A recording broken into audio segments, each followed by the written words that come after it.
here's a kind of a cool topic I'd like to talk with you about. Kind of going back to like each console having their own, at least in the days of the PS1, PS2, and PS3, each generation kind of having like their big significant. You want me to save it? No, I already got it. Oh, you got it? Okay. So each console generation having like their specific thing that puts it leagues ahead of its predecessor, right? I feel like the last thing to really come out that has given me that feeling of like, holy shit, this is something new for video games is VR. But I feel like VR is just not having any sort of like footing. No. Like it's not getting traction like every other iteration or evolution of gaming. VR at this time has really taken the place of the Wii because it's a very much a novelty at this point. Above and beyond that, like there's cool things in VR, but it doesn't feel as if VR is taking the spot of like trying to be art. Like right now, it's just this fun little novelty thing, which is fine. But if it wants to be more than it wants to be standout, like the most right home thing I could say about VR was the Batman title. That was like a short little narrative that it had. Killed it. Good job, dude. Which was really cool because it like tried to expand on the Arkham franchise in a very different way in VR, which I thought was really cool. I didn't play it myself. I watched footage for it and like the storyline for it, and I thought that was really cool. But I haven't seen anything groundbreaking. I think the only thing that you could say that would be contrarian to that would be what you experienced with Resident Evil. Yeah, I think that's the best experience I've had with the VR. I played the entire game in VR. I actually refused to play that game outside of VR because it was just that much of a... Like, I just don't feel like I'm getting the full experience playing it outside of... The most fun I had with VR was Super Hot. 100%. Super Hot's cool, too. I like Beat Saber, too. There's cool shit on VR. I think... it's just one of those things where it's like the problem with VR is that it's a heavy thing on your face. Shit. Just go ahead. It's a heavy thing that's on your face that can get, tiresome after a while. Sure. Very sweaty. It can be disorienting too because your brain isn't like it's throwing your whole shit off basically. Like you're not used to. Especially if like you're like walking in the game and you're not moving in real life. Oh yeah, like, that's I've gonna seen so many throw you people off. just like run into a wall. I eventually got used to that, so it didn't like make me sick, but it has made me sick before. Like I understand that. And price is another thing too. They're totally. expensive as shit. I mean, every quote unquote console that you get your hands on is expensive these days. If you want the newest of anything, it's going to be like $500, $600. So I think what I'm asking you is, and we're just spitballing here. You don't have to give me some fucking like book or anything, like just theorizing. But what would you say is going to be that next thing for video games? You know what I mean? Like every console has kind of offered something that has been like a leaps and bounds huge step for video games. And I just feel like we haven't gotten that. Like this isn't the generation of leaps and bounds. It's more of the generation of tightening. I think the PS5 is more of like, we're just taking what the PS4 did in terms of like pushing the envelope in gaming, and we're just tightening performance, tightening resolution. Everything just feels like tightening. It just makes the games that much cleaner to play, which don't get me wrong, I think that's fucking sick. That's why I refuse to play any games that like don't run at like 60 FPS or above, is because the PS5 should have the capabilities of doing that with most games, but I don't think the PS5 has done anything to make me go like, damn, this is a PS5 game. No. You know what I mean? I think I fucked this up by waiting too long. A big step that consoles could take, in my opinion, and I'll kind of move on to gaming in a second, in general. A big step that consoles could take would honestly to become more like PCs, where you have interchangeable parts. You're able to self-diagnose very easily. Companies, first party, would sell backup parts and whatnot. Like they would treat it more like a PC, but then again, you'd kind of lose some of the distinction of what it means to have a console in the first place. But in a way, we're kind of getting that anyways, just with newer incarnations of consoles. So eventually, we're probably going to get a PS5 Pro as well. I believe it. I don't think there's a need because we haven't really tapped into the actual potential of the PS5 at the moment. We're still doing PS4 Pro games essentially. Yeah, and I think we're gonna start seeing games that are gonna be like PS5 only because now they're more on the market. They're more accessible. A bit more. I've actually seen one in the fucking wild. Right, which for the longest time was not a thing. Yeah, they were a legend, if you will. Because I'll tell you what my theory is of what I think the next big thing for video games is gonna be. And it has nothing to do with shit. It has nothing to do with the actual software or hardware of the console itself. Like, what the games themselves aren't going to be all that different. Haptic feedback. Haptic feedback is something I think is a really cool idea with what the PS5's DualSense does. But no, it's the I don't know what other way to describe this, but just the Nintendo Switch kind of thing. Because Sony is making their own Nintendo Switch, essentially. Yeah, the on-the-go And I think gaming. all consoles are going to start going that direction where it's like, not only can you play it on your TV, but you can just take it with you, too. And I think, the PC's answer to that is the Steam Deck. Yeah, actually, I still want a Steam Deck, even though I don't think it's, like, necessary for me to have it all. I would like one. I would like one a lot, but, as far as, like, my thirst to actually get one, it's pretty low. But if someone's just like, I have a spare Steam Deck, you want to buy it off me? I'm like, fuck yeah, dude. Are you kidding me? If I have the money. You kind of spitting with that. I don't know if that's where my brain is leading. Because Nintendo has always been like a weird place where it's either revolutionary or a joke. Mm-hmm. The Wii U was the joke. The Wii was kind of like half and The Virtual half. Boy was the joke. Oh my god. Remember we saw that? Yeah. I was kind of freaking out about it because I've never seen one. Have you? No, I Besides haven't. at that bar? Like, you know how rare that is? Anyway, sorry, this is a fucking side note. No, you're fine. Yeah, no, I get what you're saying, though. It's either the greatest thing ever to come out or it's the most retarded thing to ever come out. Because, oh god. Yeah, I mean, say what you will about the quality of Nintendo's products, but they always do their best to innovate. Like, whereas, like, we literally were just saying, it's like, oh yeah, PS4 Pro Square, oh god. PS4 Pro Nice. Squared, like, with the PS5, like, it's just PS4 harder. Yeah. Whereas, like, yeah, you could, I mean, I would say Nintendo does a good job at really distinguishing their consoles from one generation to another. Maybe save for the Wii U. The Wii U was kind of a... Actually, you know what? I don't know if they'll do this, but I think a cool idea for, like, how to push video games to the next level, right? Think about it the first time you played a PS2 game, you're like, these graphics are insane, right? Or you're like, the PS3 game, you're like, these graphics are insane and I can play with my friends. Like, Sure. Each console's got its thing. I think the next thing that would make me go like, this is something else, like, this is truly incredible, like, step for video games, is making your NPCs almost Why did they do work like a chat GPT kind of thing. A chat GPT. So, okay, so let me kind of like put it in reference to what I'm kind of talking about here. Think of like playing like Fallout New Vegas or Skyrim and the choice dialogue you have with each NPC that you talk to, right? Well, they're programmed with writing that the developers put in, right? In order for them to respond to what you're saying. But it's all choice dialogue, right? Sure. AI that actually reacts to your... Right. And there is a game out right now that is, I've seen some YouTubers play, that is pretty much that. But the whole game is that. So all it is just talking to AI to try to figure out a mystery that you have to solve.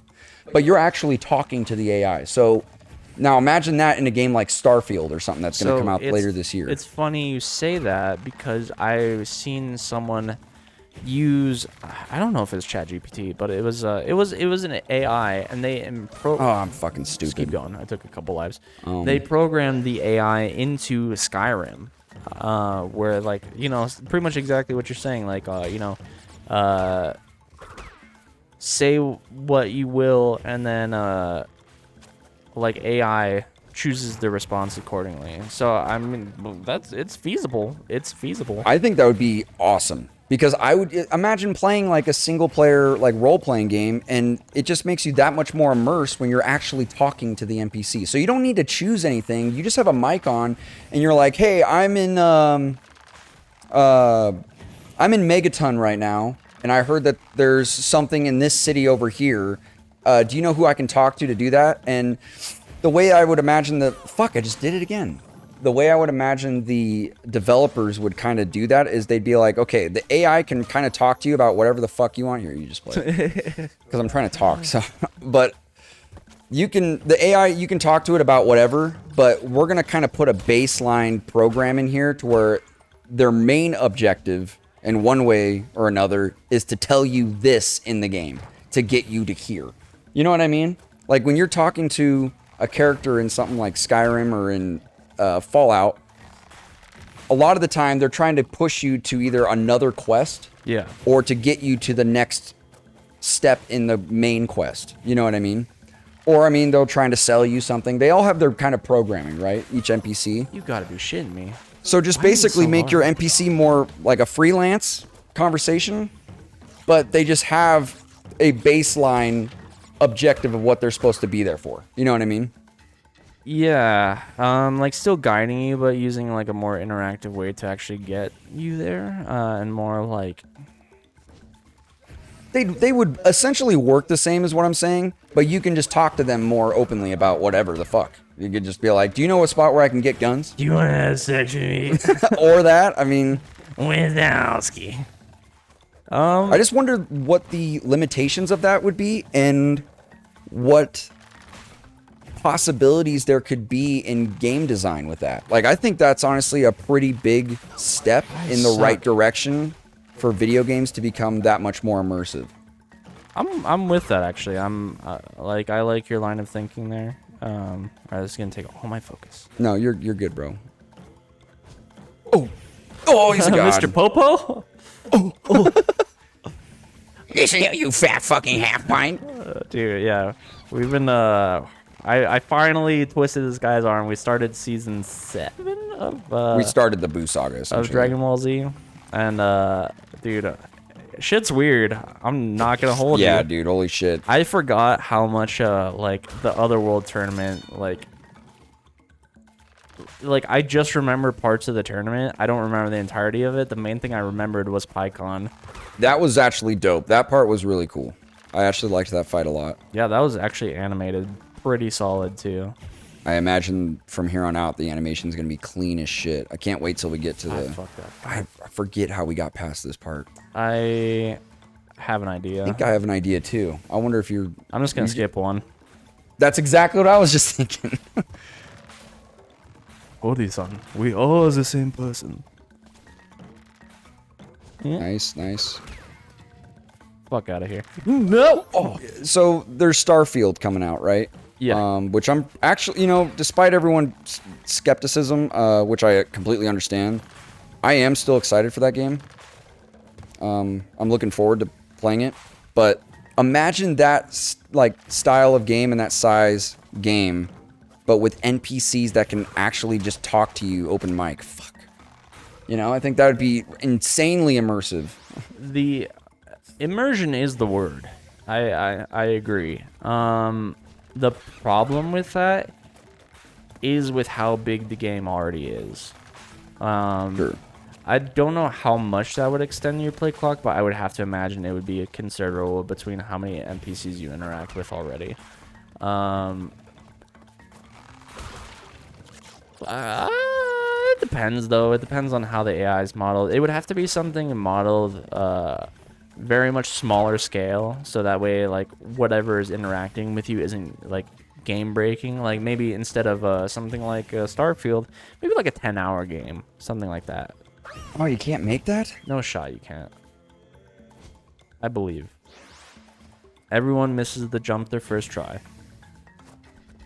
I'll try it again.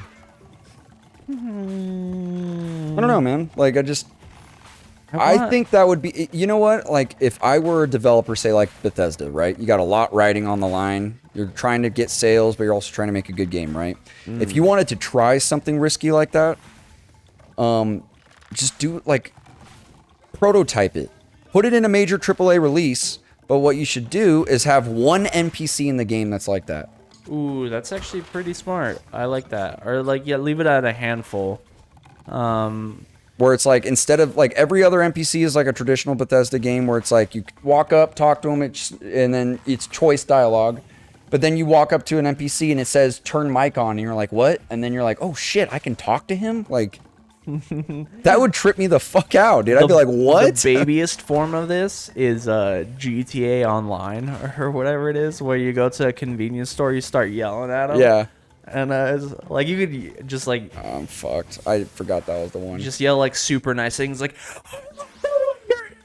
money, money, money, money. Okay, I'll go faster. I remember because I didn't know how to like really earn money in that game when it first came out. I played a lot of GTA Online when it first came out. I did not. I could give less of a fuck about that game. And Hot take, I know. no, there's plenty of people that here, you try it. There's plenty of people, rightfully so, that shit on Rockstar because of their practices, but I remember like playing it a lot. So what we would do is just steal a helicopter and then fly to every convenience store and rob them to just earn quick money. Fuck yeah. And it does make them go faster when you yell into your mic, but I wouldn't say anything because we just get in a routine. I just go, and they start going fucking. Dude, I'll try that next Faster. time I hold up a play. And to be fair, if a guy just walked in with a mask on, And the pointing a bag. gun at you, and you'd be fucking going like, okay. Dude, there's no way. Like, you'd be freaking out. There's no way one time you didn't go, put the money in the Oh, yeah, that was the first thing I did. Put the money sir. in the bag. sir, I'm over here. Oh, thank you. This is a Wendy's. No. Oh, you might be able I to could've hit the made second it. one and jump over. You see what I'm saying? Go 1, 2, and on the second one, super jump to the platform. Dude, I don't know why I don't remember ever struggling with this level like this. I don't either, but do you see what I'm saying? Yeah, 100%. Oh, well, I managed to do that. You got it, bro. Right here. Here I go again. You know what? And you know what game that would work probably pretty well in? A game like a Harry Potter, what would work pretty well in? the AI. Oh, yeah. Fuck off. That'd be pretty cool. I think, I don't know, the first thing I think of is a Bethesda game. Because Bethesda games are so dialogue heavy in certain parts, I you know? suck. What is going on? You know what I mean, though? I agree. It would be very much like Bethesda. Or like Mass Effect. Sure. It would very much be like a Bethesda game to do something akin to that. Sure. I'm burnt out on Bethesda. Like, I've experienced so many of their games, and their games kind of, honestly, this is going to be a fucking cardinal sin to say. Their games come across as very samey. They have very Bethesda staples to them, like between the dialogue and the way you interact with combat. I'm just kind of tired of the same old song and dance. Have you played like 3 New Vegas and Skyrim? I played 3, a bit of 4, and then Skyrim. Oh, you haven't played New Vegas? No, Interesting. I have not. Which I know is another cardinal sin. No, you're good. I mean, Actually, I'm pretty sure New Vegas is very mixed. Either people like it or they hate it quite a bit. I think it's the best, I've one of the best RPGs ever made. I've That's my only opinion, though. ever heard negative things about 4, though. Okay, that Fuck it, works. fuck That it. works. Please be a checkpoint somewhere. Yeah, I was gonna say that. I don't know why we struggled with this as much as we did, because I remember doing this level in my fucking sleep as a kid, but apparently we're just, like, mentally challenged right now. I suppose we are. Oh, there's all our lives. Well, not all of them. I fucking Yeah, we died lost a good- 85 times. We had 26 when we started fucking up. Tell me that. Numbers. Hey, I mean, you lived. Yeah, I'm kind of spent on the... I think Starfield is going to be a make or break thing for me with them. If they don't hit it out of the park with Starfield, I am done with Bethesda, like legitimately. You say that, but then they're gonna go into the dark for 7 years, and you're gonna be like, Then they're "Man, going to make Elder Scrolls 6. yeah, they're gonna make But why would I trust them to do good with Elder Scrolls 6 if they don't do good with this game that they've supposedly been working on for... All right, hear me out though. And Todd Howard, bro, you keep fucking... like, Fallout 76 was a fucking shit show, Starfield dude. is gonna be passable. People are gonna like it. It's not gonna be... This is just... Wow, that was genius of me to spin on the way down like that. Holy shit. This is gonna be like my hard prediction. Maybe it wasn't genius. I'm probably gonna be off base with this, but I think Okay. Starfield is just gonna be... It's gonna be good. I think it's gonna be meh. No, I don't think it's gonna be meh. I think it's gonna be like a fine game. I think people are going to like, oh yeah, I like the game quite a bit. It's like a solid 8 out of 10. Sure. It's just gonna be in people's good graces enough to make them buy the next title. I hope I'm wrong. I hope whoever plays it thinks that they fucking crushed it. But as far as me, I'm probably not gonna get Starfield. I would have to hear like such crazy good acclaim because honestly, Are you into RPGs like that in general though? yes, but I have to start playing them to continue playing them. If I don't start, I won't care. So like Skyrim, I didn't play Skyrim until much later, and so Skyrim was a PS3 title, PS3 and Xbox 360. I didn't play it until the PS4 generation, and yeah, like I got into it with an ex-girlfriend. She's like, oh, I really want to try Skyrim because I told her I was like, oh, you'd probably like a game like Skyrim. I could see you getting into that, and she did, but she wanted to play it together. We started playing it a fair bit together. We both got pretty into it. I made a lizard person because that's my spirit animal. And once I started playing, it was a lot of fun. But up until that point, I just didn't give a shit about the game. Could not give a... I didn't care how well acclaimed it was. I didn't care... And this is what, Skyrim? Yeah. I didn't care how much that game was in people's good graces. And to a capacity, I still don't give a fuck about Skyrim. Really? Yeah.